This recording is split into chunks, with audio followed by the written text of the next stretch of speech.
हम लोग श्रीमद् भागवतम के दूसरे स्कंद के दशम अध्याय के चौथे श्लोक को देख रहे हैं। और जैसा कि आप लोग सुन रहे हैं, ये 10 लक्षण जो श्रीमद् भागवतम के हैं उसका वर्णन, उसका अर्थों का वर्णन सुखदेव गोस्वामी जी कर रहे हैं। पुराने श्लोकों को जरा देख लें तो श्री शुक उवाच अत्र सर्गो विसर्गश्च स्थानं पोषणमूतयः मन्वन्तरेशानुकथा निरोध मुक्तिराश्रयः। तो सुखदेव गोस्वामी ने कहा कि अत्र इस श्रीमद् भागवत में 10 विषयों का वर्णन है। सर्ग, विसर्ग, सर्ग मतलब भौतिक तत्वों की सृष्टि, विसर्ग मतलब ब्रह्मा जी के द्वारा सृष्टि, सब क्रिएशन। स्थान, स्थानम, पोषणम, ऊतयः और मनवंतर, इसके इन 4 शब्दों की व्याख्या आज चौथे श्लोक में होगी। ईशानुकथा, निरोध, मुक्ति और अराश्रय 10 तत्व हैं। क्यों 10 तत्वों का वर्णन हुआ? दशमस्य विशुद्ध्यर्थम नवानाम इह लक्षणम वर्णयन्ति महात्मानः श्रुतेनार्थेन चांजस। इस दशम तत्व की, आश्रित तत्व की विशुद्ध अर्थ अर्थात उनके तत्व ज्ञान के लिए नवानाम इह लक्षणम, इन 9 अर्थों का लक्षण यह इस भागवत में, लक्षण मतलब स्वरूप को इस भागवत में वर्णन किया गया है। वर्णयंती महात्मा, महात्माओं के द्वारा वर्णन किया जा रहा है, विदुर और मैत्री जैसे महात्माओं के द्वारा। कैसे? श्रुतेना, स्तुतियों के द्वारा, अर्थेना तात्पर्य व्याख्या के द्वारा, और अंजसा मतलब साक्षात अर्थात कथाओं के माध्यम से। अब सर्ग का वर्णन किए। भूत भूत मातेन्द्रिय धियां जन्म सर्ग उदाहृतः ब्रह्मणो गुण वैषम्याद विसर्ग पौरुषः स्मृतः।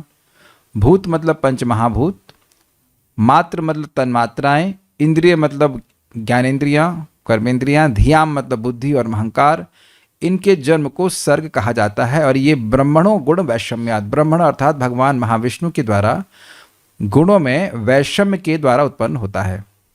विसर्गः पौरुषः स्मृतः, पुरुष अर्थात यहाँ पे ब्रह्मा जी के द्वारा जो सृष्टि होती है चराचर जीवों के शरीरों की, उसको विसर्ग कहा जाता है। तो आज हम लोग सुनेंगे स्थान, पोषण, मनवंतर और ऊती, इन 4 विषयों का क्या अर्थ है। मेरे पीछे बोलिएगा। स्थितिर्वैकुंठ विजयः पोषणं तदनुग्रहः।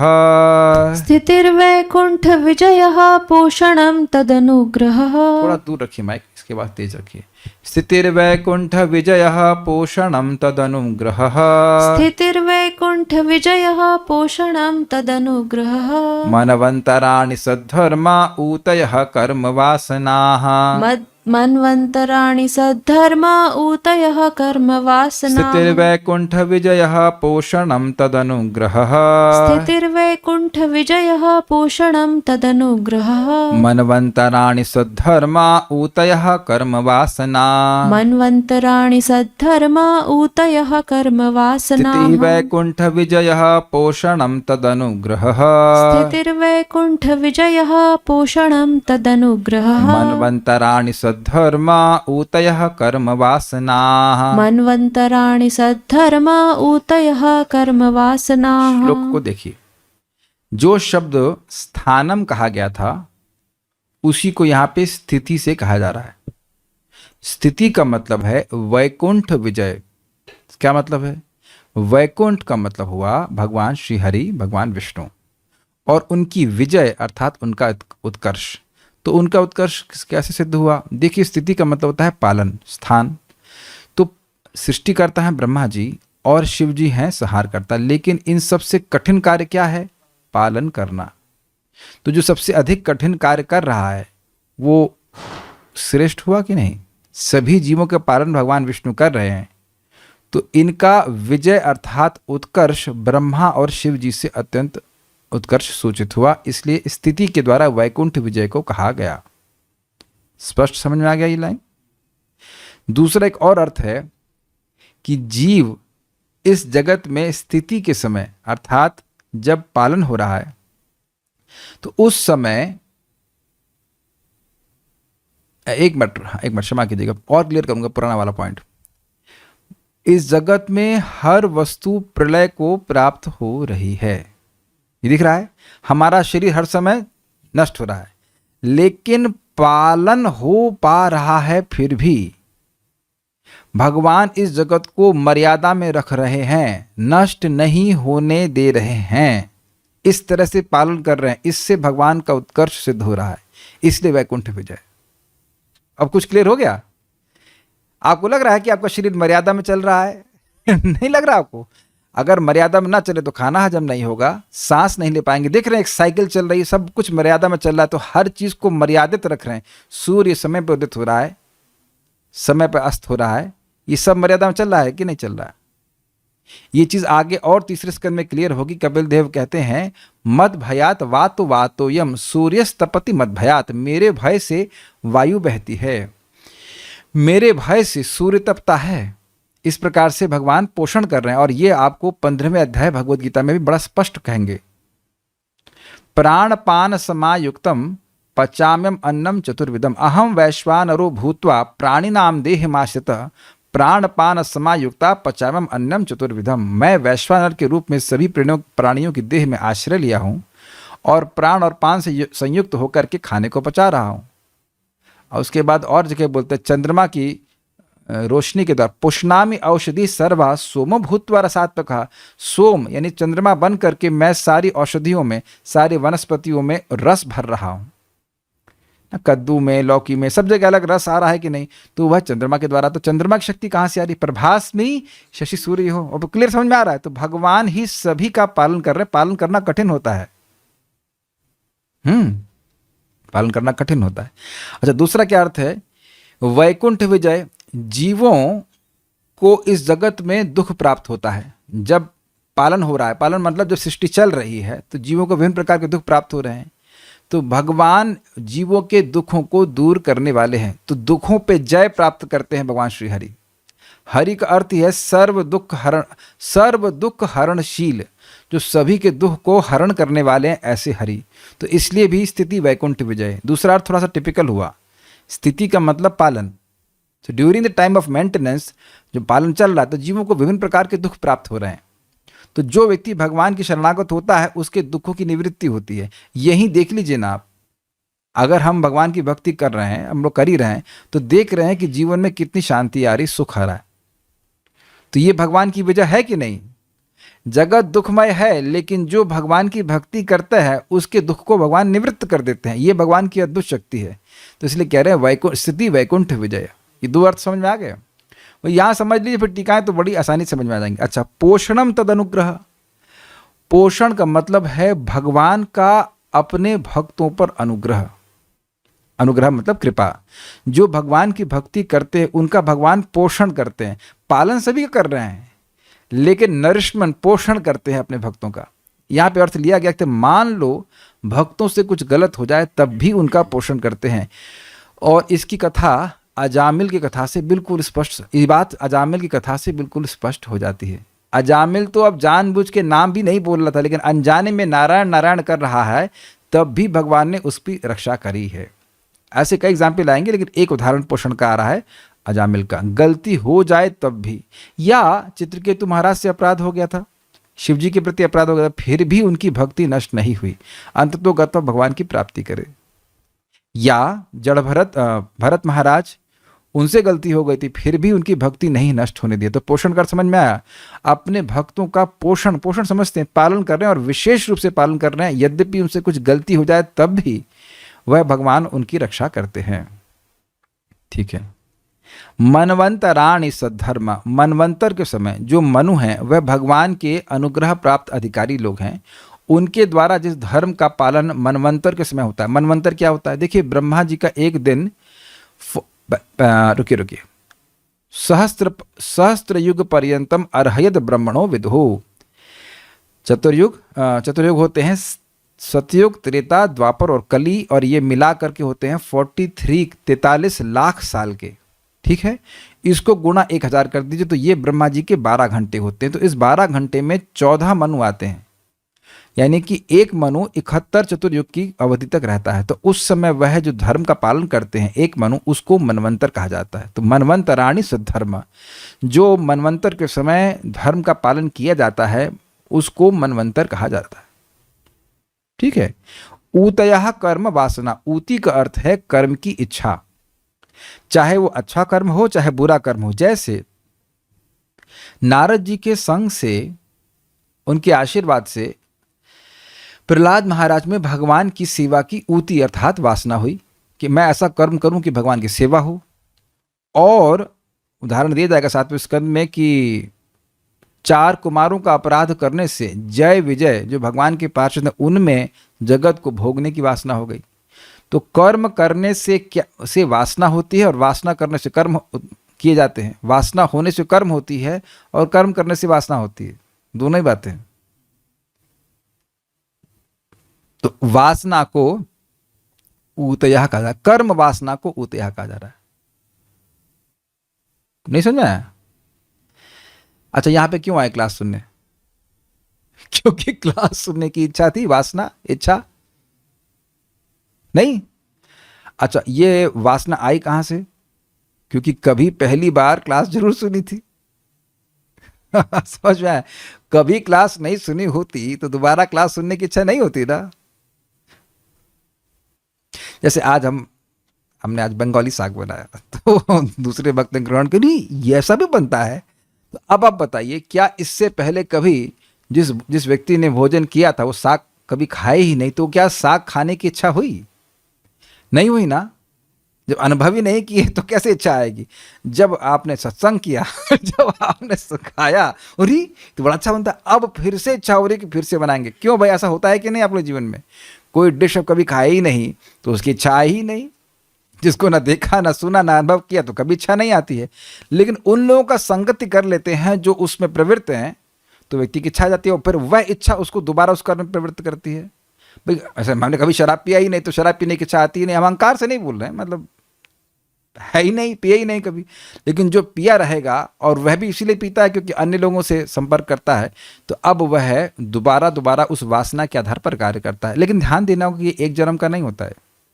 कहाँ, संस्कार कई जन्मों के होते हैं। श्लोक बिल्कुल क्लियर हो गया? कोई कठिनाई तो नहीं? ठीक है। अब आप लोग को टीका बिल्कुल मैं पढ़ दूंगा और आपको साइंस समझ में आ जाएगा। ठीक है। 10 को पढ़ाने के बाद मैं एग्जाम लूंगा कि कौन कौन से शब्द समझ में आए। घबराइए मत। ठीक है, ठीक है। नहीं मिलेंगे तो भी उम्मीद है कि आप समझ लेंगे। तो यहाँ पे 4 विषय हैं: स्थिति यानी स्थान, पोषण, मनवंतर और ऊती। 4 विषयों का वर्णन हो रहा है।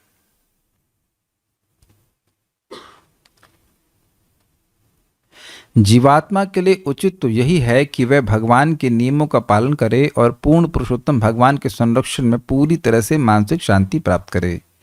सभी मनु तथा उनके नियम जीवन की सही दिशा प्रदान करने के लिए हैं। कार्य करने की प्रेरणा ही सकाम कर्म की आकांक्षा है। देखिए अन्वय, वैकुंठ यानी भगवान वैकुंठ की, भगवान श्री हरि की विजय, निर्मित सृष्टि की मर्यादा पालन से जो उत्कर्ष है। ये समझ में आ गया? जगत की सृष्टि हो गई, अब उसको स्थिति में रख रहे हैं, मर्यादा में रख रहे हैं, नष्ट नहीं होने दे रहे हैं। इसे मेंटेनेंस कहेंगे ना। उसे स्थिति यानी स्थान कहते हैं। विशेष स्थिति है, अगर समझ में आए, भगवान की विशेष स्थिति क्या? कि वह अन्यों से उनका उत्कर्ष है, वह पालन करते हैं। तदनुग्रह, उस स्थिति में जब पालन हो रहा है, उस स्थिति में अपने भक्तों का पालन करना उन भगवान का पोषणम यानी पोषण है। स्पष्ट समझ आ गया? तथा पोषना समझते हैं? पोषना इस पोषण शब्द से आया, पोष रहे हैं। हमारे माता पिता ने हमको पोसा है, नरिश किया। स्पष्ट हो गया? ठीक है। तथा सधर्म, भक्त मनवंतराधिपतियों के द्वारा पालित धर्म को मनवंतराणी, मनु का शासन काल कहते हैं। जो भगवान, ये सब भगवान के भक्त हैं। जितने भी मनु होते हैं भगवान के भक्त हैं। जैसे भगवान ने गीता में समझाया, सबसे पहले 4.1 है ना, सबसे पहले मैंने ये मनु को ज्ञान दिया ना। विवस्वान, क्या श्लोक शुरू? विवस्वान मनवे प्राह मनुर इक्ष्वा कवि अब्रवीत। शुरुआत कैसे हो रही है?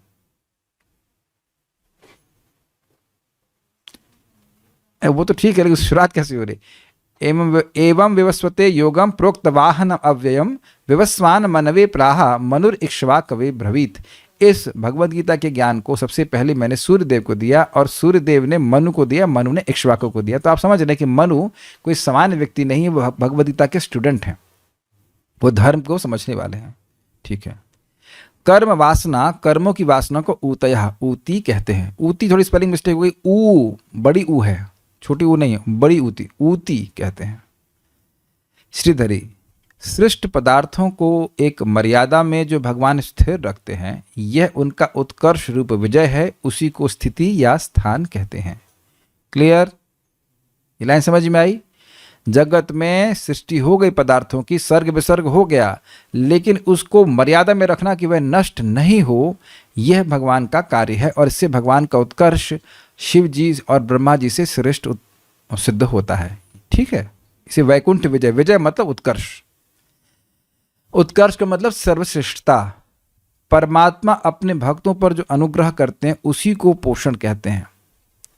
परमात्मा मतलब भगवान श्री कृष्ण। परमात्मा के द्वारा अनुग्रहित कृपा पात्र मनवंतरों के स्वामी जो मनुगण होते हैं, उनके द्वारा पालन किए जाने वाले सद्धर्म को ही मनवंतर कहते हैं। कर्मों की वासना को ऊती कहते हैं। अब तो स्पष्ट है। ऊती शब्द वेंजह तंतु संताने धातु से व्युत्पन्न है।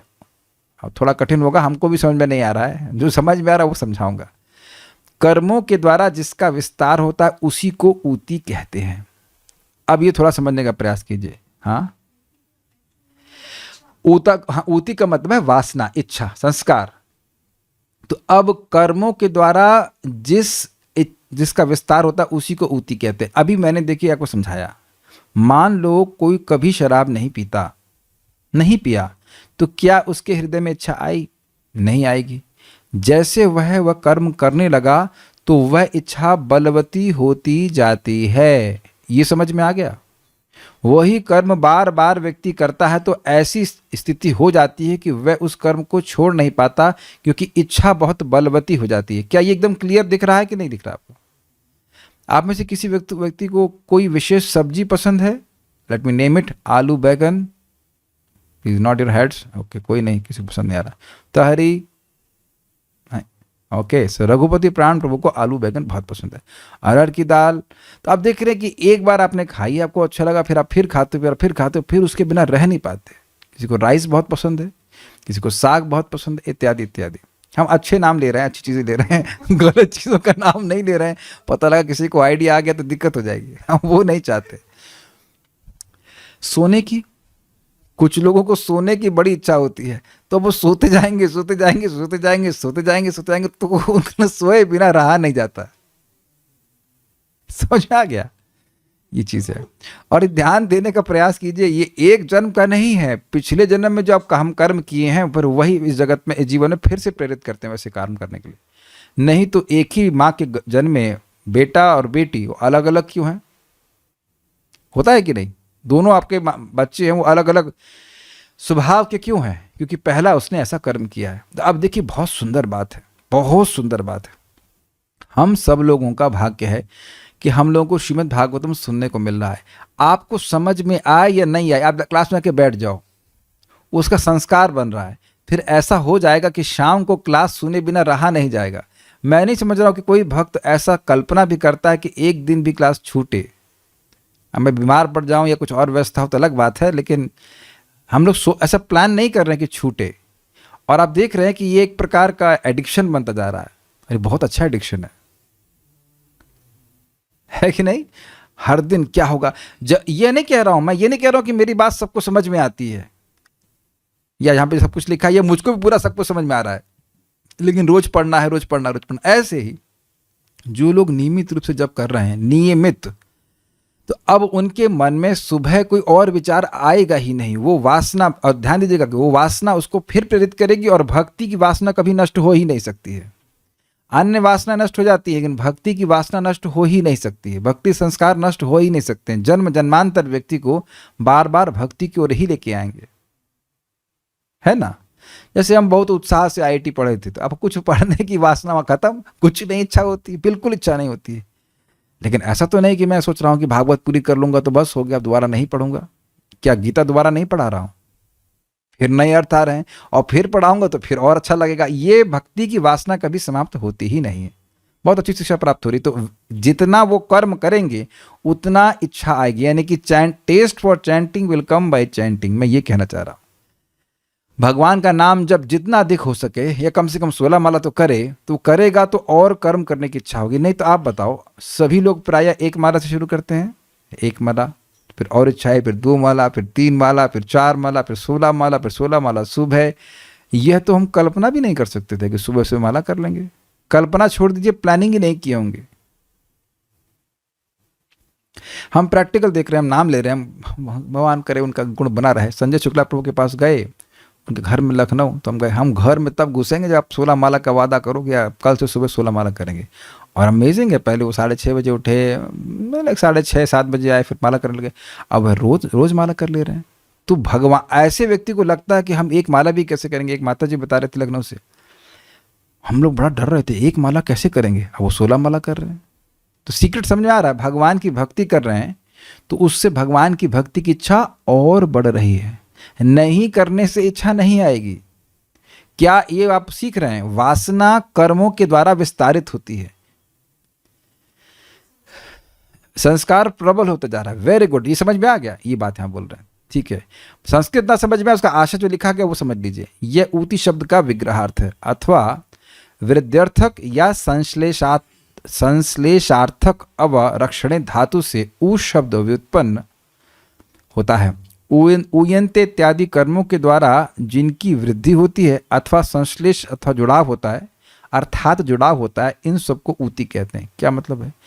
कर्मों के द्वारा वासनाओं की वृद्धि होती है और कर्मों के द्वारा ही वासनाएं प्राप्त होती हैं।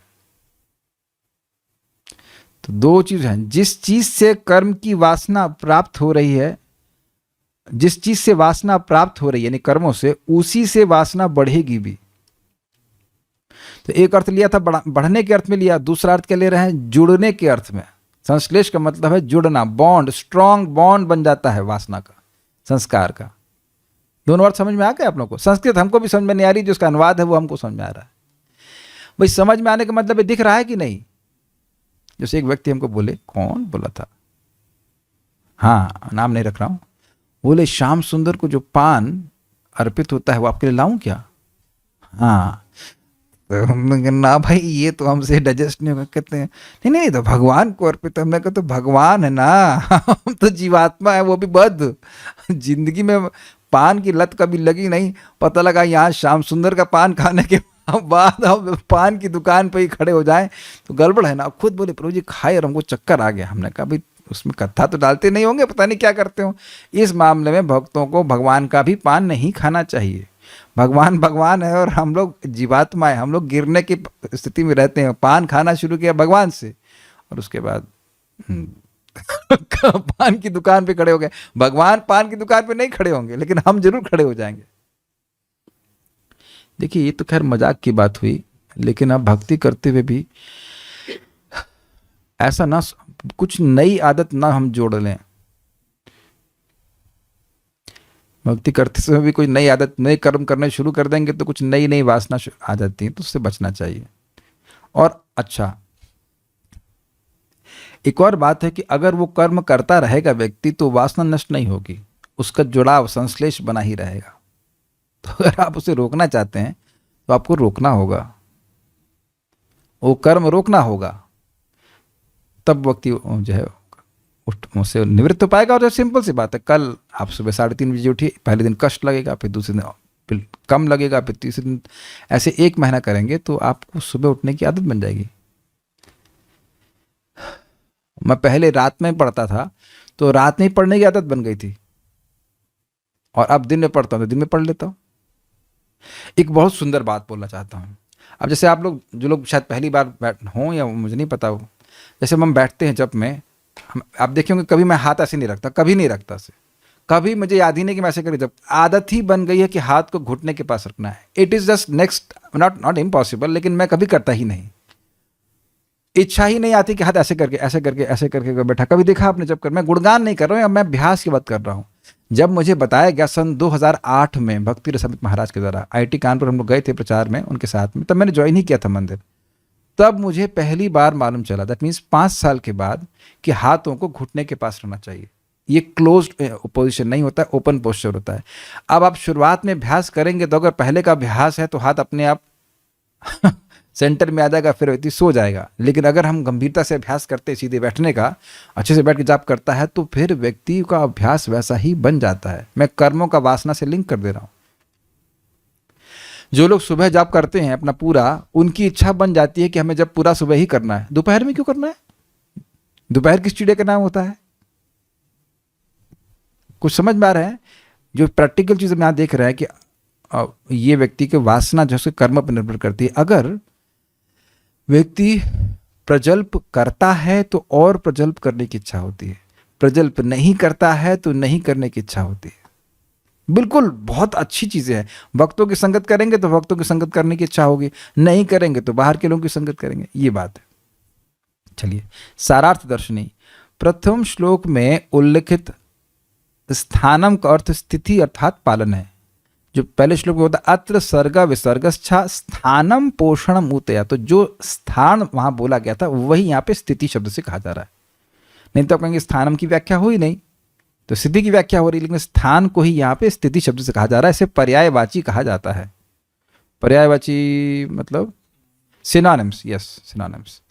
प्रथम श्लोक में उल्लेखित स्थानम का अर्थ स्थिति अर्थात पालन है। जो सृष्टिकर्ता ब्रह्मा एवं संहारक शंभु की तुलना में वैकुंठस्य अर्थात परम भगवान श्री कृष्ण की विजय अर्थात उत्कृष्टता को दर्शाता है। यहां स्थिति जीवों की स्थिति यानी पालन को भी इंगित करता है। स्पष्ट समझ में आया? ब्रह्मा जी सृष्टि करते हैं और शिव जी संहार करता है, लेकिन उससे कठिन कार्य है पालन करना। तो वो पालन का कार्य भगवान करते हैं, इससे उनका विजय अर्थात उत्कर्ष दिखाया गया इन दोनों महान देवताओं से। तो ये स्थिति के द्वारा भगवान विष्णु की विजय को दिखाया गया, इसलिए स्थिति को वैकुंठ विजय कहा जाता है। वैसे देखा जाए तो ये अर्थ कितना दूर का है ना, कितना दूर की सोच है ना, स्थिति वैकुंठ विजय। बुद्धि के लिए कितना सुंदर भोजन है ना, लगानी पड़े ना। आप विचार कीजिए, बुद्धि कितना अद्भुत चल रही ना, स्थिति वैकुंठ विजय। इसीलिए भागवत के अर्थ के शब्दों के अर्थ का आस्वादन बड़ी अच्छी भक्ति है, और ये पंच महाभक्तियों में से बहुत प्रबल भक्ति मानी जाती है। ठीक है, आगे देखते हैं। अथवा वैकुंठ विजय का अर्थ यह भी हो सकता है कि वैकुंठ, वैकुंठ मतलब जिनमें कोई कुंठा नहीं है, जो सारी कुंठाओं को दुख को निवृत्त करने वाले श्री हरि हैं, अर्थात श्री हरि जीव के दुख को नष्ट कर देते हैं, चूंकि जय अर्थात किसी पर विजयी होना। तो वैकुंठ विजय मतलब स्थिति के समय, सृष्टि के समय जो जीवों को दुख प्राप्त हो रहा है उसको भगवान श्री हरि नष्ट कर देते हैं। भागवत के आखिरी श्लोक में हम सुनते हैं प्रणामि दुख शमनम तम प्रणमामि हरिम पराम। जिनको प्रणाम करने से वह जीवों के सभी दुखों को निवृत्त कर देते हैं, उन हरि को मैं प्रणाम करता हूँ। देखिए, यह आप लोगों को उसमें विरोधाभास लगता होगा कि हम तो भगवान को प्रणाम कर रहे हैं, भगवान हमारे दुखों की कहाँ निवृत्ति कर रहे हैं? क्या आप अपने जीवन में और अन्यों के जीवन में कोई भेद नहीं देखते हैं? क्या आप अपने जीवन में कोई सुख नहीं देखते हैं? ऐसा कैसे कह सकते हैं? देखिए, सुख और दुख तो मन की वृत्ति है ना। भगवान की कथा सुन करके व्यक्ति के मन में कितना संतोष होता है। नहीं तो लगातार लोग धन प्राप्त होने के बाद भी जलते रहते हैं। महाराज कहते हैं एसी चलता है लेकिन अंदर हृदय जलता रहता है व्यक्ति का, है ना? हाँ, एसी में पसीने आते रहते हैं। यस, क्या आप में से किसी भक्त ने ऐसा अनुभव नहीं किया कि भक्ति करके आप सुखी हो रहे हैं? How can you say that? क्या प्रमाण है कि आप सुखी हो रहे हैं? बड़ा सिंपल है, पैसा नहीं मिलेगा इस कथा से, लेकिन आप आते हो, है कि नहीं? और जगह पैसा ना मिले तो कार्य को नहीं करेगा व्यक्ति, लेकिन अब अच्छा लग रहा है तब ना आ रहे हैं।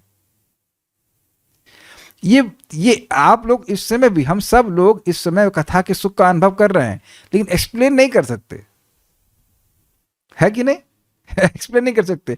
निष्ठा के स्तर पर आपको दिखने भी लग जाएगा। जैसे आप लोग कई बार देखेंगे जब बहुत अच्छा लगता है, अब उसको एक्सप्लेन तो नहीं कर सकते कि अच्छा लगने का क्या मतलब है। सुबह उठ के मंगल आरती का दर्शन भगवान का करना अच्छा लगता है, तो अच्छा लगना ये दुख की निवृत्ति है कि नहीं?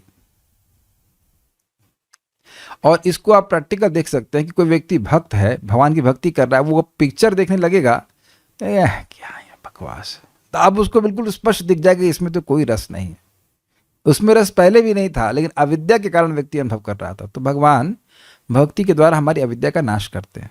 अविद्या के कारण ही जीव दुख भोग रहा है, भक्ति के द्वारा भगवान प्रसन्न होते हैं, जीवों के दुखों को, अविद्या को नष्ट कर देते हैं। तो इसलिए वैकुंठ विजय कहा जा रहा है। समझ में आया? सृष्टि के समय जो जीव दुख पा रहे हैं उसको भगवान नष्ट कर देते हैं, भगवान वैकुंठ नष्ट कर देते हैं, तो दुख पर विजय प्राप्त करते हैं स्थिति के समय, इसलिए स्थिति को वैकुंठ विजय कहा जा रहा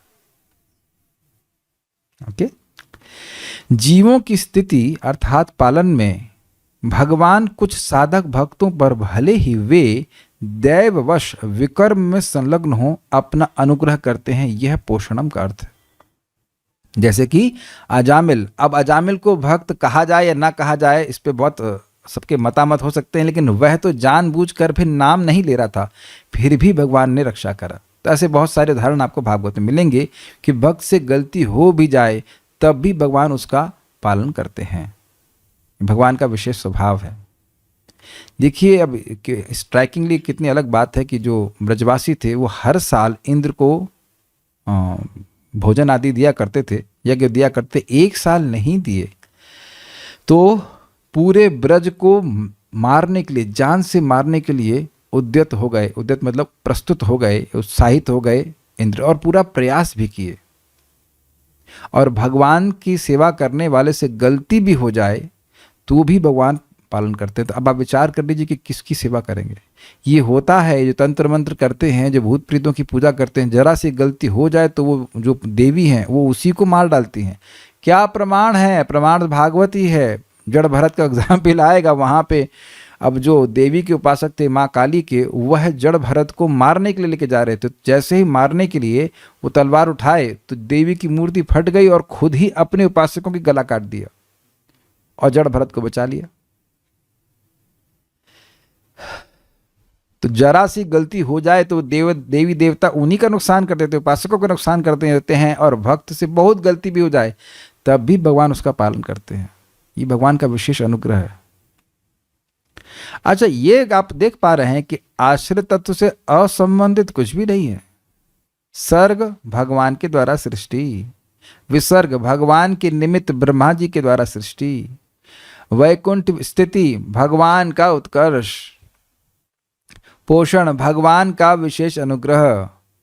स्पष्ट समझ में आ रहा है? तो आश्रय तत्व के अलावा बात क्या हो रही? मनवंतर भगवान के कृपा पात्र मनु जो अधिकारी हैं उनके द्वारा सद्धर्म का पालन तो क्यों कर पा रहे हैं? इसीलिए कर पा रहे हैं क्योंकि भगवान के अनुग्रह को प्राप्त है। कोई 71 चतुर्युक्त कोई जी सकता है? ये आपको उसमें अनुग्रह नहीं लग रहा है? 43 लाख गुणा 71 साल तक कोई जी सकता है? बताइए, ये भगवान का अनुग्रह ही तो है। हम भी जीवात्मा है, वह भी जीवात्मा है, लेकिन जी रहे हैं और धर्म के अनुसार जी रहे हैं, धर्म के अनुसार जी रहे हैं, गलती नहीं हो रही है। और ऊतयः भगवान की ओर प्रेरित वासना या भगवान से विपरीत वासना।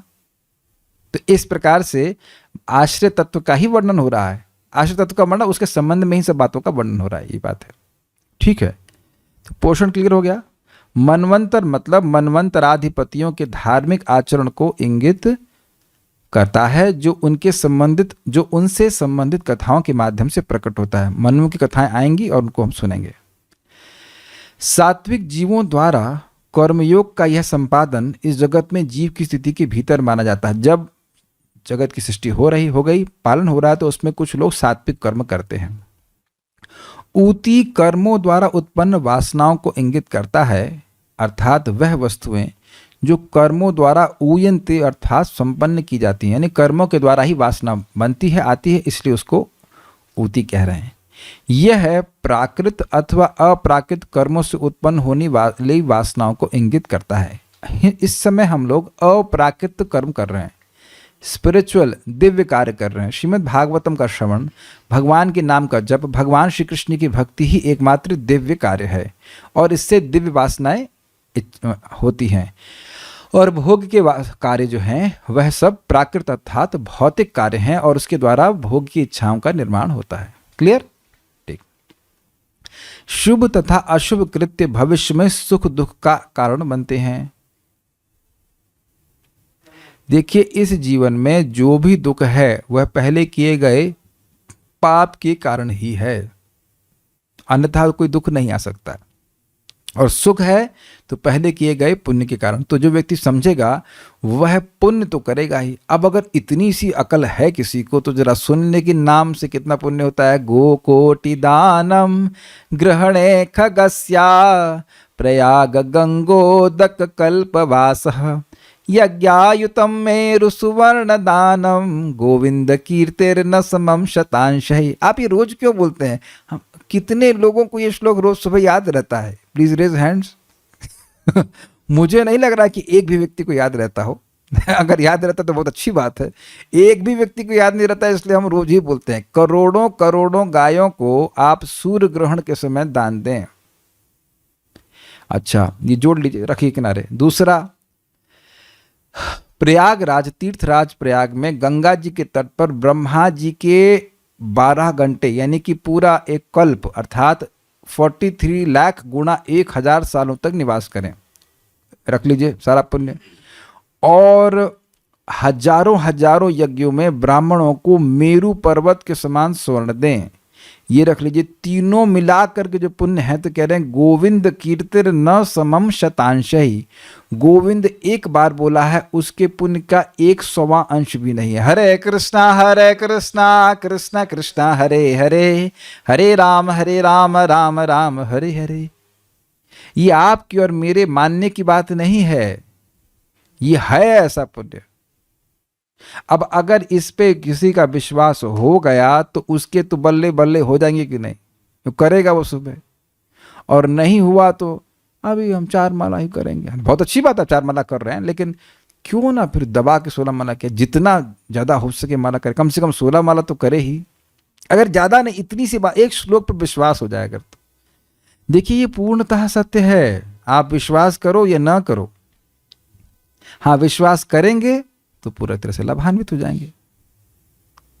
एक भक्त हैं तो वह सुबह देर में उठते हैं। अब मैं उनसे कहूं कि अगर आपको 1 रुपये मिलेगा एक हरि नाम करने का तो क्या आप, लेकिन सुबह 5 बजे उठना पड़ेगा, तो क्या वह उठेंगे? देखो गर्दन भी सीधी रखी, ना हाँ बोल रहे ना बोल रहे। चाहे 2 बजे भी सोएं, लेकिन अगर मैं कहूं कि 5 बजे उठोगे और हरे कृष्ण मंत्र में एक नाम करने के 1 रुपये यानी कि 16 माला के 28,000 मिलेंगे, लेकिन 7 बजे के पहले करनी पड़ेगी, नहीं तो 1 भी रुपया नहीं दूंगा। तो 7 नहीं 6 बजे पूरा कर देगा, 5 बजे पूरा कर देगा। कहते लाओ मेरे 28,000 रुपया, है ना। तो देख रहे हैं कि धन के प्रति कितनी मान्यता है कि भाई ये तो बहुत महत्वपूर्ण है। लोग कर ही रहे रात रात भर जग करके लिए। कितना मिलती सैलरी? 10,000 20,000 50,000 कर रहे कि नहीं? और वो पैसा क्या मृत्यु के समय काम आएगा? क्या वो पैसा हमको सुख दिया? ना, जब था तब भी सुख नहीं दिया, जब चला गया तो दुख दे रहा है। तो सुख कब दे रहा है बताइए? आप विचार कीजिए।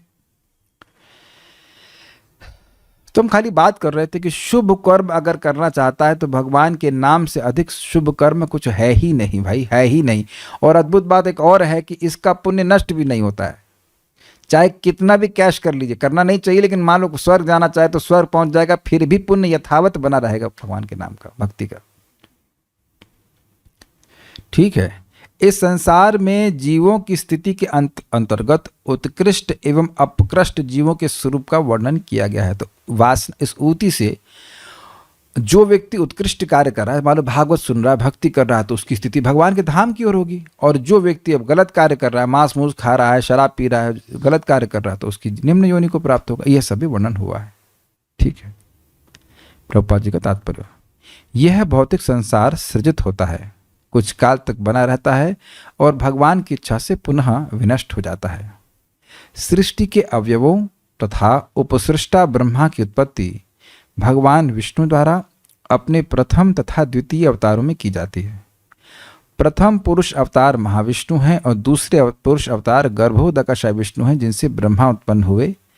तृतीय पुरुष अवतार क्षीरोदकशाय विष्णु हैं, जो ब्रह्मांड की प्रत्येक वस्तु में परमात्मा स्वरूप स्थित रहते हैं और ब्रह्मा द्वारा रची गई सृष्टि का पालन करते हैं। ब्रह्मा के अनेक पुत्रों में से शिव भी एक हैं, जिनका कार्य इस सृष्टि का संहार है। अतः ब्रह्मांड के मूल सृष्टा तो विष्णु हैं और वे अपनी अहेतु की कृपा से उत्पन्न जीवों के पालक भी हैं। इस प्रकार समस्त बद्ध जीवों को भगवान की श्रेष्ठता स्वीकार करनी चाहिए और उनके शुद्ध भक्त बनकर इस कष्टमय तथा संकटमय संसार में शांति पूर्वक रहना चाहिए। देखिए, प्रभुपाद जी ने दोनों अर्थों को एक साथ प्रस्तुत कर दिया। आप लोग देख पा रहे हैं कि भगवान स्थिति वैकुंठ विजय का अर्थ है कि भगवान शिव जी और ब्रह्मा जी से श्रेष्ठ हैं, क्योंकि ब्रह्मा और शिव जी की सृष्टि करने वाले भी भगवान ही हैं। वो उनके निमित्त मात्र हैं, उनके निमित्त मतलब इंस्ट्रूमेंट मात्र हैं। उनकी इच्छा से वह सृष्टि करते हैं ब्रह्मा जी, और उनकी इच्छा से संहार करते हैं शिव जी। ये क्लियर है। कुछ लोगों को तीन विष्णु के बारे में नहीं पता होगा। देखिए, भगवान महाविष्णु भगवान श्री कृष्ण के विस्तार हैं और वह इस जगत के तत्वों की सृष्टि करते हैं। फिर उन तत्वों से ब्रह्मांडों की सृष्टि होती है और हर ब्रह्मांड के अंदर वह गर्भोदकशाय विष्णु के रूप में प्रवेश करते हैं और यही विष्णु के नाभि कमल से ब्रह्मा जी की उत्पत्ति होती है। और जितने भी अब फिर यही गर्भोदकशाय विष्णु भगवान क्षीरोदकशाय विष्णु के रूप में अपने आप को विस्तारित करते हैं, जो कि सभी जीवों के हृदय में अंतर्यामी परमात्मा के रूप में बैठे रहते हैं। तो ये तीन विष्णु हैं। इस प्रकार से हुआ और इस प्रकार से भगवान पालन कर रहे हैं। दूसरी बात यहाँ पर प्रभुपाद ने बताया कि अगर व्यक्ति भगवान का आश्रय लेता है तो स्थिति यानी पालन, अर्थात इस जगत की सृष्टि के समय सृष्टि हो गई उसके समय भी वह शांतिमय सुखमय रूप से रहेगा। अगर भगवान का आश्रय नहीं लेता है तो किसी भी स्थिति में मतलब इस जगत की किसी भी स्थिति में व्यक्ति सुखी नहीं रह सकता है। उसके दुखों का शमन वह किसी भी तरीके से नहीं कर सकता है। भगवान की भक्ति के बिना व्यक्ति का दुख कभी जाने वाला नहीं है। कृष्ण भूलिया जीव अनादिर महिर्मुख, अतएव माया दे तार संसार दुख। कृष्ण को भूल करके जीव अनादि काल से बहिर्मुख है, इसीलिए माया उसको दुख दे रही है। तो आप समझ गए, भगवान की विमुखता को त्याग करके भगवान की भक्ति करेगा तो भगवान उसको सुख प्रदान करेंगे, यद्यपि इस दुखमय जगत में वो है। क्लियर। तो ये भगवान का वैकुंठ विजय का वर्णन हुआ कि स्थिति के समय भगवान वैकुंठ जीवों के दुखों पर विजय प्राप्त करते हैं। यदि वह उनकी भक्ति करते हैं, उनकी शरण में आते हैं, तो भगवान उनके दुखों को शमित कर देते हैं, दुखों को नष्ट कर देते हैं। ठीक। इस संसार को अपनी इंद्रिय तुष्टि के लिए उपयुक्त समझने और इस प्रकार विष्णु की बहिरंगा शक्ति द्वारा मोहग्रस्त होने के कारण बद्ध जीव को सृष्टि तथा विनाश के प्राकृतिक नियमों को फिर से भोगने के लिए रहना पड़ता है। ये समझ में आया फिर से का क्या मतलब है? पिछली सृष्टि हो गई, उसमें भी हमारे को बुद्धि नहीं आई, बुद्धू रहे, भोग करते रहे। अब फिर आ गए देह प्राप्त करके फिर भोग में पड़ेंगे, फिर वासना रहेगी तो फिर जगत में आ जाएंगे। अगली सृष्टि नहीं, अगली सृष्टि में तो बहुत टाइम है अभी, फिर हमारी ही देखी सृष्टि हो जाएगी, फिर आ जाएंगे। और हाँ, अगर सृष्टि भी पूरी समाप्त हो गई और तब भी वासना बनी रही तो फिर अगली सृष्टि में इससे थोड़ा विचार कर लेना चाहिए। It is pretty tough. वासनाएं नष्ट नहीं होती हैं, क्योंकि जीव भोगता रहता है, सुनाई पड़ रहा है, भोगता रहता है। तो जिन चीजों से वासनाओं की सृष्टि हो रही है उन कर्मों को वो करता ही रहेगा, तो वासनाएं कैसे नष्ट होंगी? और वासनाएं आपके सूक्ष्म शरीर में लॉज हो जाती हैं, उसमें पड़ी रहती हैं, और वो सूक्ष्म शरीर नष्ट नहीं होता है। वो कब नष्ट होगा? जब भगवान की भक्ति कर रहे हैं। जैसे भोजन कर लेते हैं तो अगर जठराग्नि स्ट्रांग है तो भोजन अपने आप पच जाता है, ऐसे ही व्यक्ति भक्ति करता है तो उसका सूक्ष्म शरीर अपने आप नष्ट होने लगता है। हम लोग भागवत सुन रहे हैं, हमारा सूक्ष्म शरीर यानी वासनाएं नष्ट हो रही हैं। और यही आप प्रैक्टिकल देखते हैं, कोई चाय पीने की आदत होती है, वो चाय छूट जाती है, किसी की नींद की आदत होती है तो नींद छूट जाती है। जो भक्ति करता है तो अनर्थ अपने आप नष्ट हो जाते हैं। लेकिन अपने आप नष्ट होंगे कब? जब अपने से भजन करेंगे। ऐसे बैठे हाथ पे हाथ धरने से नहीं होएगा। ठीक है। इसीलिए बारंबार नामोच्चारण के लिए कहा जाता है, क्योंकि पाप तो जीवात्मा के एक ही नाम से नष्ट हो जाता है। जितने भी जीवात्मा के पाप है अनंत काल से, वह अनादिकाल से, वह एक ही नाम बोलने से नष्ट हो जाता है। लेकिन वासना नष्ट नहीं होती है। तो वासना के नष्ट करने के लिए, वासना को नष्ट करने के लिए बार बार व्यक्ति नाम बोलता है, हरे कृष्णा कृष्णा कृष्णा हरे हरे, हरे राम राम राम हरे हरे। ये बोला ही जा रहा है, क्या कोई दिख भी रहा है? आप देख रहे हैं कि भगवान का नाम बार बार बोलने से भोग की इच्छाएं समाप्त होने लगती हैं। अरे भाई, 100 थी तो 80 हुई, तो कुछ नष्ट हुई कि नहीं? आप कहोगे बिल्कुल नष्ट नहीं हुई, तो बिल्कुल नष्ट नहीं हुई तो सुबह उठे कैसे? कलयुग में सुबह उठना आसान है? आप बताइए। अपने आप में आप देखिए जीवन में संतोष का अनुभव कर रहा है कि नहीं कर रहा है? बिल्कुल कर रहा है। लेकिन कथा सुनने से, जाप करने से व्यक्ति ऐसा करता है। ठीक है, भगवत गीता में कहा गया है कि ब्रह्मांड के सर्वोच्च लोक से लेकर सबसे निचले लोक पाताल लोक तक के सारे लोक नाशवान हैं और बद्ध जीव अपने अच्छे या बुरे कर्मों से या आधुनिक अंतरिक्ष यान से अंतरिक्ष में विचरण कर सकते हैं, किंतु कहीं पर भी उनकी मृत्यु निश्चित है। क्या श्लोक है? आ ब्रह्म भुवना लोका पुनरावर्तिनो अर्जुना माम उपेत्य तो कौन्तेया पुनर्जन्म न विद्यते। ब्रह्मलोक से लेकर नीचे तक जितने भी लोक हैं वह सभी पुनरावर्तन हो रहा है उसमें। लेकिन हे अर्जुन, जो व्यक्ति मेरे पास आ जाता है वह दोबारा इस जगत में नहीं आता। हाँ, भिन्न भिन्न लोकों में उनकी आयु पृथक पृथक होती है। जैसे ब्रह्मलोक में आयु बहुत लंबी होती है, किंतु शाश्वत जीवन प्राप्त करने का एकमात्र उपाय है भगवान के धाम को वापस जाना, जहां पर भौतिक लोकों की भांति पुनर्जन्म नहीं होता। वैकुंठ के स्वामी के साथ अपने संबंध को विसरा देने से, यानी भूल जाने के कारण बद्ध जीव इस सीधी सी बात से अनजान रहकर इस भौतिक जगत में स्थायी जीवन बिताने की योजना बनाने का प्रयास करते हैं। It's a beautiful line. हम लोग किसी के नहीं हैं, एकमात्र कृष्ण के हैं। अब जो लोग सुनते हैं नियमित रूप से, उनको ये बात धीरे धीरे समझ में आने लगती है कि हम किसी के नहीं हैं, हम तो आत्मा हैं और हम इस जगत के हैं ही नहीं। हमें केवल समझना है, हम लोग को आत्मा होना नहीं है, हम लोग आत्मा हैं। हम लोग समझ रहे हैं ना बात, इस जगत के हम है ही नहीं। जैसे मैं आपके कॉलेज में पढ़ता ही नहीं, NIT पटना में, तो मुझे मतलब ही नहीं कि NIT पटना में क्या हो रहा है, मैं वहाँ का हूँ ही नहीं। क्लियर समझ में आ रहा है? तो हम इस जगत के है ही नहीं, और यह दिख रहा है आप सब लोगों को कि आपके, प्लीज बुरा नहीं मानेगा, आपके मरने से किसी को कोई फर्क नहीं पड़ता। ओके, इतनी बात सबको समझ में आ रही है? गुड। तो आपको फिर दुनिया के मरने जीने से क्या मतलब होना चाहिए? जब उन लोगों को हमारे मरने गिरने से कुछ फर्क नहीं पड़ता, तो हमें भी ऐसे रहना चाहिए। भगवान को बड़ा फर्क पड़ता है, भगवान का बड़ा आग्रह है कि हम उनकी भक्ति करके उनके पास वापस आ जाए, तो भगवान की भक्ति करनी चाहिए। मैं निष्ठुर होने के लिए नहीं कह रहा हूं। भगवान के भक्त स्वयं भक्ति करते हैं और दया करके दूसरों को भी बताते हैं कि तुम अपना समय बर्बाद कर रहे हो। जैसे मैं आपको ये कई बार उदाहरण दिया जाता है कि जीवात्मा स्वप्न देखता है।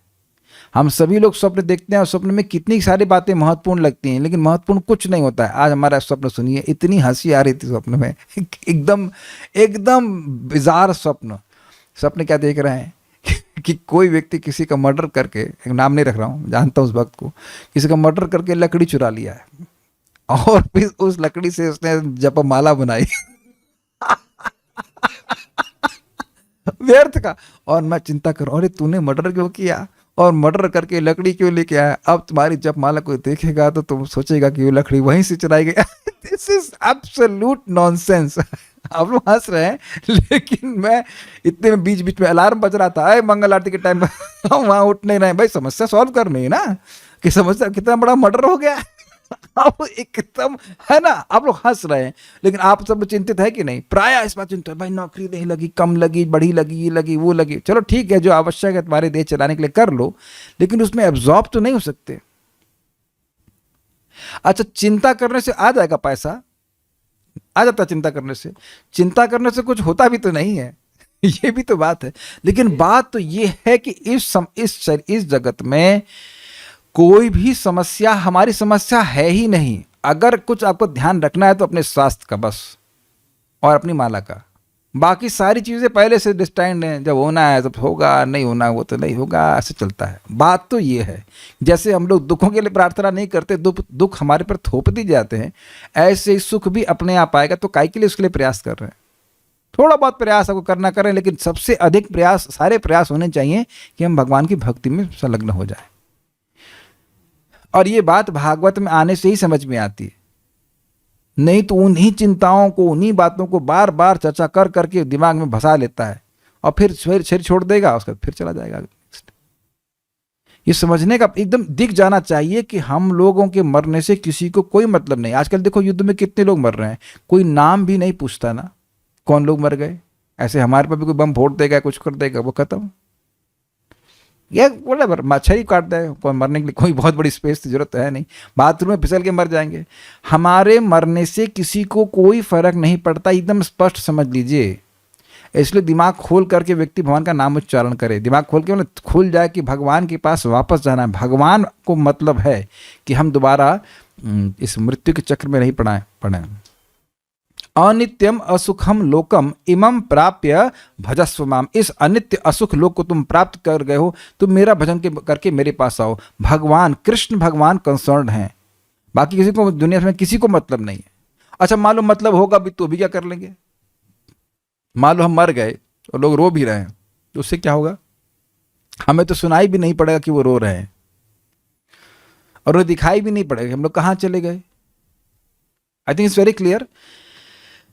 इस जगत में कोई स्थायी जीवन की योजना नहीं है। किराए पे रहने का ये बहुत बड़ा फायदा है, क्योंकि रह सभी लोग किराए पे ही है।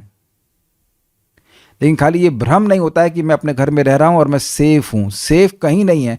अगर कहीं संरक्षित हैं तो भगवान की कथा में, the preacher of Krishna consciousness is always beyond the clutches of death. जैसे मैं यहाँ कृष्ण के बारे में बोल रहा हूं तो मृत्यु बाहर खड़ी वेट कर रही है, अंदर नहीं घुस सकती। मृत्यु शामित्र कर्मणि। और उसका प्रमाण क्या है? 2:3:17 आयुर हरति वै पुंसाम उद्यनस्तंच यन्नसौ तस्ऋते यत् क्षणो नीता उत्तम श्लोक वार्तया। भगवान की वार्ता में जो संलग्न समय है, या भगवान की भक्ति में जो भी आप कर रहे हो, वो समय सूर्य नहीं खींच रहा है, बाकी तो आयु काट रहा है, नहीं कुछ कर सकते। विचार कीजिएगा। यहां पर स्थायी योजना बनाने का जो हमारी प्लानिंग है उसको विफल ही करेगी माया। बनाइए ही मत। बहिरंगा शक्ति से मोहित होने के कारण वे विभिन्न प्रकार के आर्थिक तथा धार्मिक विकास कार्य में व्यस्त हो जाते हैं और ये भूल जाते हैं कि उनका उद्देश्य भगवान के धाम वापस जाना है। जैसे बच्चे लोग कभी कभी बालू के घरौंदे होता है, घरौंदे बनाते हैं, तो क्या उसमें रह सकते हैं? बिल्कुल स्पष्ट है ना। या छोटी बच्चियां, लड़कियां दिवाली में खाना बनाती हैं, किसके ऊपर? मिट्टी के बर्तन होते हैं, छोटे छोटे बर्तन दे दिए जाते हैं। खेले आपने कभी दिवाली में? नहीं खेले? थोड़ा चल दे दीजिए। दिवाली में वो खाना बना, खाली नाटक। अच्छा तुम अपनी खिचड़ी ले लो, अच्छा देखो तुम, ऐसे मम्मी से बोलते, अच्छा देखो ये मैं रोटी बना दी तुमको, ये रोटी ले लो। कुछ नहीं पकेगा, कितना भी वह कुछ कर लें, उसके बाद जब भूख लगेगी तुमको माँ के पास ही जाना पड़ता है। दिखाए दिवाली में नहीं खेले आप लोग? हम लोग बचपन में थोड़ा बहुत खेले थे। माता जी लोग जो थोड़े से वरिष्ठ हैं वह खेले होंगे। दिवाली में खूब चलता है, वो छोटे छोटे बर्तन आते हैं, वो आटा अच्छा जल्दी से आटा पीस, आटा बच्चे आटा पीसो, आटा पीसो, आटा पीस रहा है, कुछ नहीं है वहाँ पे। ऐसे ही यहाँ पे व्यक्ति अपने संबंधों को बना रहा है, दृढ़ कर रहा है, लेकिन उस संबंध का मृत्यु से तो कोई मतलब नहीं है, स्नैप कर देगा। इस जगत में व्यक्ति संबंध बना सकता है, लेकिन भूले नहीं कि वह भगवान का है और सामने वाला भी भगवान का। पत्नी भी भगवान की सेविका है, बच्चे भी भगवान के सेवक हैं, और सभी को भगवान की सेवा में लगाना चाहिए। देखिए कठिनाई ये है कि गृहस्थ आश्रम में लोग कथा को बिल्कुल नेग्लेक्ट करते हैं। हम बहुत सारे भक्तों को जानते हैं जहाँ पे प्रभु जी लोग 8 बजे, 9 बजे, 9:30 बजे, 10 बजे, 11 बजे आ रहे हैं। तो क्या फिर ऐसे में मति भगवान को लगेगी? लग ही नहीं सकेगी। शास्त्र बहुत प्रैक्टिकल है। शास्त्र कहता है कि सायं प्रातः गृणन भक्त्या दुख ग्रामा विमुच्यते। प्राय लोगों के लिए ऐसा संभव नहीं है कि वो दिन भर कथा सुन सकें या जप कर सकें, लेकिन सुबह शाम तो कम से कम भगवान की भक्ति के लिए होना चाहिए। तो टाइम नहीं है का मतलब है जानबूझ के टाइम नहीं निकाला है। देखना चाहिए कि अगर 2 लाख रुपए से संतुष्टि नहीं मिल रही है तो 4 लाख से भी नहीं मिलेगी, क्योंकि जीने के लिए 2 लाख, 1.5 लाख, 4 लाख नहीं चाहिए। अग्रीड? जीने के लिए बहुत कम चाहिए। और लोग समझ नहीं रहे कि ये बहुत कम पेमेंट है मानव जीवन का। किसी को 1 लाख मिल रहा है, 2 लाख मिल रहा है, वो बहुत कम पेमेंट में उसका मनुष्य जीवन खरीद लिया जा रहा है। मेरी बातें समझ में आ रही हैं? इसीलिए प्रभुपाद जी बोले 8 घंटे काम करो, काम ही करना है तो 9 से 5 बस मैक्सिमम काम करो, उसके बाद फिर कथा कीर्तन में आना चाहिए। तो व्यक्ति का जो एब्जॉर्प्शन है, अभिनिवेश है कि भाई मेरा, ये मेरी पत्नी, मेरे बच्चे, यह सब नहीं रहेगा। सब लोग यही स्मरण करेंगे हम कृष्ण के हैं, हमें कृष्ण की सेवा करनी है बस, और एक दूसरे की हम सहायता करने, कृष्ण का स्मरण करा करके, सिंपल। तब आप कभी नहीं सोचेंगे कि हम गृहस्थी में हैं, बिल्कुल नहीं, हमेशा स्मरण रहेगा भगवान के सेवक है। ठीक है, आगे बढ़ते हैं। माया के प्रभाव से विस्मृति इतनी प्रबल होती है कि बद्धजीव भगवान के धाम वापस जाना ही नहीं चाहते। नहीं नहीं, हम जाना चाहते हैं प्रभु जी, हम बिल्कुल जाना चाहते हैं, लेकिन सुबह नहीं उठ पाते हैं। तो तुम सुबह नहीं उठ पाओगे तो तुम्हारी माला भी नहीं होगी, इसका मतलब है कि तुम जाना नहीं चाहते हो। समझ में आ रहा है कि नहीं? आप कहो कि हम इस वजह से नहीं उठ पा रहे, उस वजह से नहीं उठ पा रहे, ये नहीं हो रहा है, इसका मतलब है कि आप भगवान के पास जाना नहीं चाहते, ये बात है। आप सब लोग जानते हैं, हमको इस पर हंसी आती है कि एक माता जी बोली, प्रभु जी जप में रस कैसे आएगा? हमने कहा सुबह कही माला किया, कहते हैं हाँ 50% अच्छी होती है। तो हमने कहा सोल्यूशन तो आप स्वयं बता रही हैं। नहीं उठी, 1 घंटा काउंसलिंग ली हमसे, लेकिन सुबह नहीं उठी, फिर वही डाक के 3 पात। और मैंने देखा है कि भक्त लोग आते हैं, जैसे मैं दिल्ली में गया था तो केवल प्रभा माता जी घर में हम लोग गए, तो वहाँ पे कुछ लोग आए हमारे पास, कथा सुने, तो अगले दिन आए जब में, उसके बाद फिर गोल। दिख रहा है आपको, जब कथा सुनते हैं तो व्यक्ति को उत्साह बनता है। तो जब एक दिन सुने, अगले दिन आए, तो अगले दिन सुनोगे तो परसों आओगे, फिर परसों सुनोगे तो नरसों आओगे, और नरसों सुनोगे तो तरसों आओगे। इतनी बात अकल में नहीं आ रही है, और अगर नहीं सुनेंगे तो नहीं आएंगे। हमारे मित्र एक बांग्लादेश से, हम नाम नहीं रख रहे, तो एक दिन मुझसे बात की, तो अगले दिन सुबह देखा 7:50 पे माला हो गई। आज देखा पोस्टमार्टम हो गया, पीएम में पहुंच गया उनका। तो हमने कहा पोस्टमार्टम क्यों किया? खाना बना रहे थे, खाना बना रहे थे, अकेले रह रहे हो ना तुम, तो 1:30 बजे तक खाना ही बना रहे हो। अरे भाई खाना भी बना रहे हो, 4 बजे उठ जाओगे, 4 से 6, 2 घंटा, 6 बजे में माला कर लो। बात बहुत सिंपल है, लेकिन श्रद्धा की कमजोरी हो जाएगी तो नहीं करेगा। अल्लाह समड़ी सम लाइक बीमार, और कुछ बहुत बीमार हो गए तो अलग बात, तो रोज बीमारी रहते हैं हम। ये बात देखिए, जो 16 माला नहीं कर रहा है वो सुन लीजिए। आप नहीं करोगे तो सदगति तो होगी भाई, स्वर्ग जाओगे, कहाँ जाओगे हमको नहीं पता, मतलब हमको नहीं पता, एग्जैक्टली नहीं पता, अच्छी गति होगी जो माला कर रहे हैं। लेकिन प्रभुपाद जी ने बड़ा स्पष्ट कहा है कि जो हरे कृष्ण मंत्र की 16 माला कर रहा है, निश किश की नहीं, पूरा हरे कृष्णा कृष्णा कृष्ण हरे हरे, हरे रामा रामा रामा हरे हरे, इसकी 16 माला कर रहा है, तो इसी जीवन में चला जाएगा। तो अब जो नहीं कर रहा है तो यही कह रहा है कि मैं नहीं जाना चाहता हूं। क्या आपके पास तो और ऑप्शन है? कुछ ऑप्शन नहीं है। प्रभुपाद जी बड़ा स्पष्ट कहते हैं 2 घंटा निकालना कुछ कठिन नहीं है, और तुम 2 घंटा भी नहीं निकालना चाहते हो तो उसका मतलब है कि तुम जाना नहीं चाहते हो। ये क्यों नहीं कहते कि नहीं जाना चाहते हो? लोगों, दुनिया बड़ी अच्छी लग रही है हमको। जैसे अभी एक भक्त यात्रा में जा रहे थे, तो भाई यात्रा में जाओ चाहे कुछ जाओ, लेकिन ये याद रखो कि आज आखिरी यात्रा भी हो सकती है, इसीलिए हम यात्रा में जाते ही नहीं। यात्रा में जाने में सबसे पहला जो गाज गिरती है वो हमारी जप के ऊपर गिरती है, बड़ा ही कॉम्प्लिकेटेड हो जाता है। मैं तो पता नहीं कैसे यात्रा में जाता हूँ, अगले दिन बीमार हो जाता हूँ। हमें कोई आपत्ति नहीं है, जाओ भाई, लेकिन आपकी यात्रा आपके जप को डिस्टर्ब नहीं करनी चाहिए। आप माला पहले कर लीजिए, कैसे कर लीजिए, ये एक भी दिन डिस्टर्ब नहीं होना चाहिए। परम पूज्य राधानाथ महाराज के शिष्य थे, इनका नाम था त्रिभुवन नाथ प्रभु।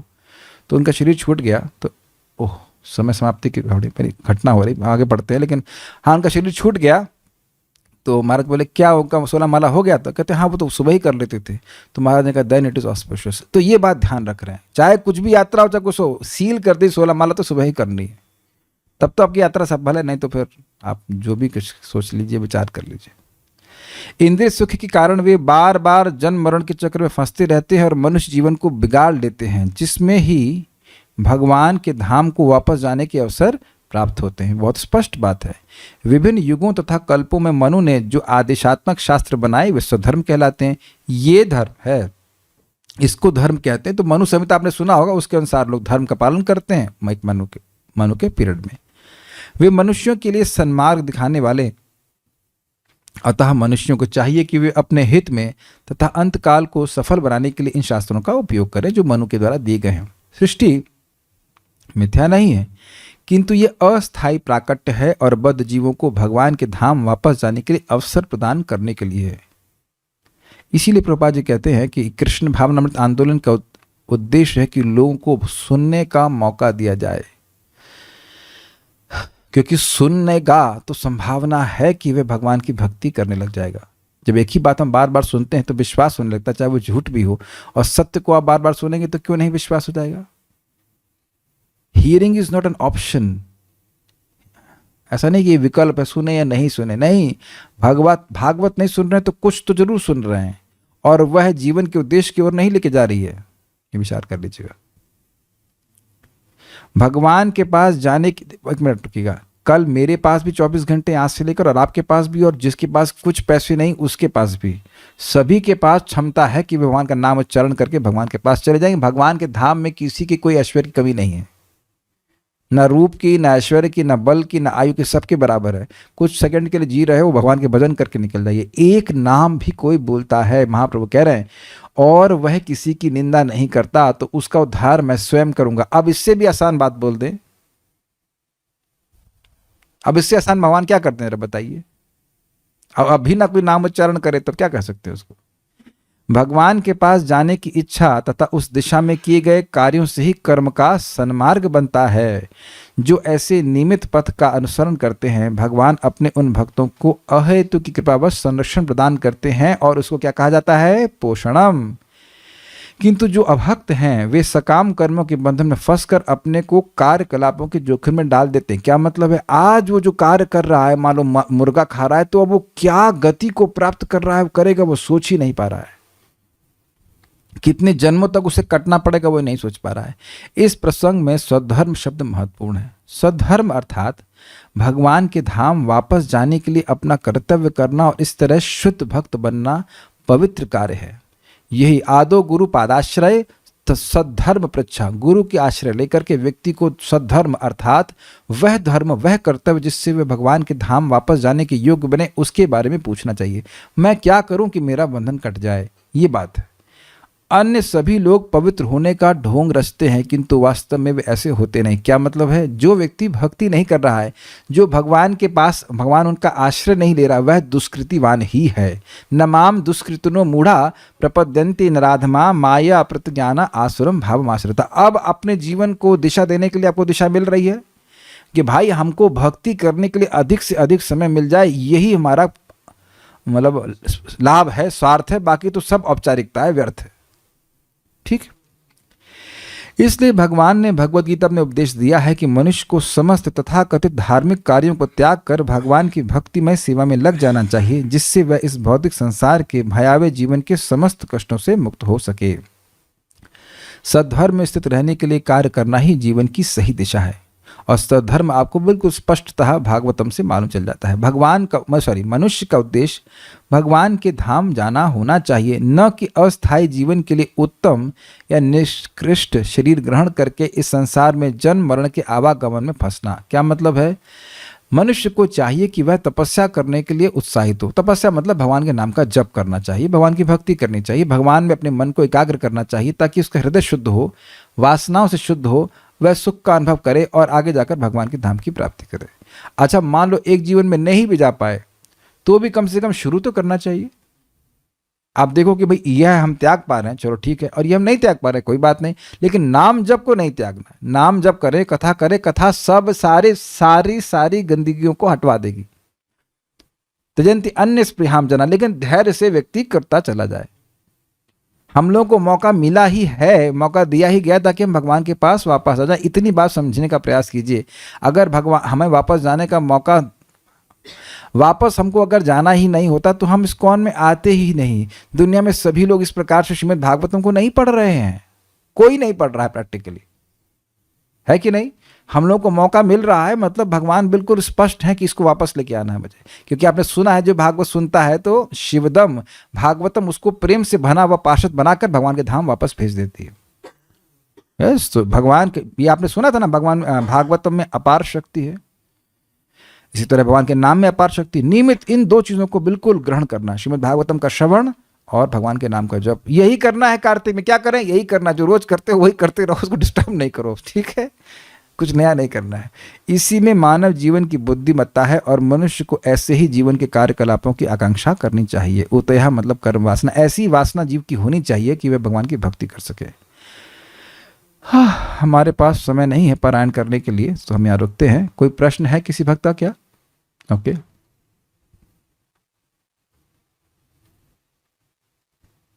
नहीं?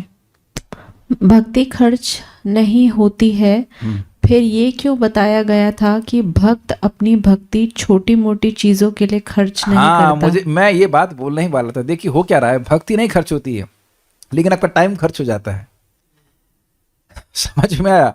अब स्वर्ग जाओ, स्वर्ग को भोगो, यहाँ जाओ वहां भोगो, तो भक्ति नहीं नष्ट होती है लेकिन आपका समय खराब हो जाता है। इसलिए कह रहे हैं कि भक्ति उस अर्थ में कहा जा रहा है कि भक्ति खर्च हो जाती है, ऐसे भक्ति का पुण्य कभी नष्ट नहीं होता। हाँ, जैसे फॉर हेल्थ पूछ रहे हैं। हाँ, तो अब आप बताइए कि देखिए अगर आप भगवान से कुछ नहीं मांगेंगे तो भगवान कुछ देना पड़ेगा, और क्या बचा उनके पास? अपने आप को देना पड़ेगा। अरे स्वास्थ्य के लिए कुछ कर लो ना जो आवश्यक होता है। टाइम भगवान बता रहे हैं ना, युक्ताहार विहारस्य युक्त चेष्टस्य कर्मसु युक्त स्वप्नावबोधस्य योगो भवति दुःखः। टाइम से खाइए, टाइम से उठिए, टाइम से सोइए, तो आप स्वस्थ रहेंगे। सिंपल। अब उसके लिए जब करेंगे बताइए, भगवान मेरा बुखार निपटा दो, हरे कृष्ण हरे कृष्ण हरे कृष्ण कृष्ण, ये तो बहुत बेवकूफ़ी बात हुई ना। खा लो पैरासिटामोल या वटेवर, जो भी आपको दवा आवश्यक होती है। और कोई प्रश्न? शिवजी ब्रह्मा जी के पुत्र हैं। शिवजी में 55 गुण हैं और ब्रह्मा जी में 50 गुण बताए जाते हैं, इसे कैसे समझे? देखिए कौन किसका बेटा है वह तो लीला के अनुसार है, लेकिन तत्वतः शिव जी ब्रह्मा जी से श्रेष्ठ है। ऐसे तो भगवान वसुदेव जी के बेटे हैं, वसुदेव जी के, इसका मतलब ये तो ना कि वसुदेव जी भगवान से श्रेष्ठ हो गए। Next. I am sleeping 10 to 12 hours these days, क्या मुझसे कोई अपराध हो रहा है? नहीं, आप भोजन अधिक कर रहे हैं और मान लीजिए चलिए 12 घंटा सो रहे हैं, पता नहीं पहले कितना सोते थे, तो बाकी 12 घंटे भक्ति करिए। तो वो ठीक है ना। वैसे इसके बहुत सारे कारण हैं, अगर आप पूछ रहे हैं तो आपका मूलाधार डाउन होगा इसलिए व्यक्ति को थकान लगती है, ये लीवर डाउन होगा इसलिए थकान लगती है। मैंने देखा, मेरे को पहले लीवर बहुत डाउन था, खाना खाते ही ऐसे एकदम हाँ थकान लगती थी। तो अभी हम दवा ले रहे हैं तो लीवर ठीक चल रहा है, तो शक्ति का अनुभव कर रहा है। और कुछ? एक भी भौतिक इच्छा रहने पर जन्म मृत्यु के चक्कर में फिर से घूमना पड़ेगा। प्रभुपाद जी ने कहा है 75% शुद्ध हो जाओ, तो यह भौतिक 75% शुद्ध हो जाओ, तो एक भी वाली हिसाब किताब नहीं है सत्य बोल रहे हैं। बोलिए आगे प्रश्न क्या है? ये भौतिक, तो यह भौतिक इच्छाएं सटल और ग्रॉस दोनों तरह की भौतिक इच्छाएं कैसे खत्म हो? तव विक्रीडितम कृष्णा निर्णाम परम मंगलम कर्ण पीयूषमास्वाद्य तजंती अन्य स्प्रियाम जना। हे कृष्ण, आपकी लीला कथा को जो भक्त अपने कानों से सुनते हैं वह सारी इच्छाओं को त्याग देते हैं, मुक्ति की इच्छाओं को भी त्याग देते हैं, लेकिन कथा सुनने की इच्छा को नहीं त्यागते। समझ में आ गया? ये कथा के माध्यम से, भगवान के नाम के माध्यम से सारी जो है इच्छाएं समाप्त हो जाती हैं। नेक्स्ट। जो शिवजी की भक्ति कर रहे हैं वो मुक्त हो जाएंगे? नहीं, शिवजी स्वयं कहते हैं मुक्ति प्रदाता विष्णु एवं न संशय। मुक्ति प्रदान करने वाले एकमात्र विष्णु है, इसमें कोई संशय नहीं है। ऋते कैवल्य मत देना, देवताओं ने कहा मुचुकुंद महाराज को, खूब मुचुकुंद महाराज सेवा किए देवताओं की, कहे कि भाई हमसे कुछ भी मांग लो, लेकिन ऋते कैवल्यम, कैवल्य को छोड़ करके, कैवल्य अर्थात मुक्ति को छोड़कर सभी लोग देते हैं। लेकिन शिव जी जब कोई व्यक्ति मरता है, स्पेशली बनारस में सुना गया, तो राम राम उसके कान में बोल करके वह उसको मुक्ति प्रदान कर देते हैं। नेक्स्ट। हरे कृष्णा प्रभु जी, आपने कहा कि अन्य देवी देवता गलती हो जाए तो वो बुरा कर देते हैं, पर कृष्ण की भक्ति में बाय चांस गलती हो जाए तो क्या वो हमें माफ कर देंगे? जैसे बहुत स्ट्रेस हुआ तो उस दिन जपा नहीं किया, या किया तो गौर आरती नरसिंह आरती नहीं की, वो इसका दंड देंगे क्या? ये बहुत अच्छा प्रश्न है। देखिए, आप गौर आरती करें या ना करें और कुछ ना करें या ना करें, 16 माला का जप पहले पूरा करें। यही आप गुरु महाराज को उनकी आज्ञा स्वीकार करते हैं।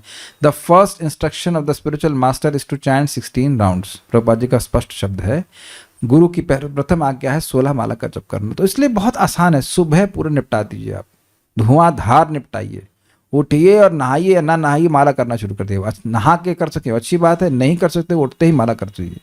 आप ये टारगेट रखो कि 4 बजे शुरू करना है, तो आराम से 6, 6:30, 3 घंटा होगा तो 7 बजे तक तो पूरा हो ही जाएगा ना। उसके बाद जो आरती करनी सो करिए। मैं इसलिए बोल रहा हूँ कि बहुत से लोगों का नौकरी पे जाना होता है, काम करना होता है, आप सारी आरती नहीं कर सकते हैं। ये 16 माला बढ़िया से करिए। देखिए, बात तो यह है कि जैसे विग्रह की सारी सेवा में सारा उपचार करने की जरूरत नहीं है। ये भगवान प्रभुपाद जी का शब्द है। उसी प्रकार से विग्रह की सेवा की भी जरूरत नहीं है, भगवान का नाम ही आपको पूरी सिद्धि देने के लिए तैयार समर्थ है। लेकिन क्योंकि लोगों का मन चलायमान है, इसलिए विग्रह की सेवा भी दी जाती है। ये सब चैतन्य चरितामृत में स्पष्ट वर्णन है। अगर नाम को नेग्लेक्ट किया तो अच्छा नहीं रहेगा। ओके, यह हईते सर्व सिद्धि होय तुम्हारे, इस हरि नाम के द्वारा तुम्हारी सारी सिद्धि हो जाएगी। पालन और पोषण में क्या अंतर है? एक कोई अंतर नहीं है। ये पालन हिंदी है और पोषण संस्कृत है। वैसे पोषण शब्द हिंदी में भी आता है। हाँ, माला तो कर बस एक अंतर है, भगवान पालन सबका कर रहे हैं, लेकिन पोषण का अर्थ क्या लिया गया था कि भक्त से गलती हो जाए तब भी उसका पालन करते हैं, तब भी उसको बचाते हैं। जैसे कि यमदूत अजामिल को नहीं ले जा पाए। हाँ, माला तो कर रहे हैं पर कुछ सिचुएशन डिफिकल्ट हुई तो, जैसे कि सिचुएशन अरे क्या डिफिकल्ट सिचुएशन हुई? मेरी माता जी की मृत्यु रात में 2 बजे हुई, मैं 16 माला करके उनका शरीर देखने के लिए गया था। अब और से डिफिकल्ट कुछ है आपके पास? और कुछ डिफिकल्ट है? जब करना होता तो कुछ डिफिकल्ट नहीं होता है। Is it okay? पूछ रहे हैं आरती एक्स्ट्रा डीटी वर्शिप नहीं किया तो क्या दंड मिलेगा? नहीं, कोई दंड नहीं मिलेगा। हरे कृष्ण मंत्र करे, सारा सब कुछ माफ हो जाएगा। हम इतना मानते हैं कि 16 माला से करना वो कर लेता है। जब मैंने देखा भाई हाँ न्यूज़ आ गई माता जी का शरीर छूट गया तो क्या वृंदावन में शरीर छूटा, और क्या नुकसान है? यही तो प्रार्थना कर रहे थे कि उनका वृंदावन में शरीर छूट जाए, भगवान ने इच्छा पूरी कर दी। अब चली गई, माला कर लो। जब पता था कि एक बार नीचे चला गया तो माला नहीं होगी, और नहीं हुई। ठीक है, तो हमारा समय समाप्त हो गया। कल से मिलते हैं। हरे कृष्णा। श्रील प्रभुपाद की जय। निताय गौर प्रेमानंदे।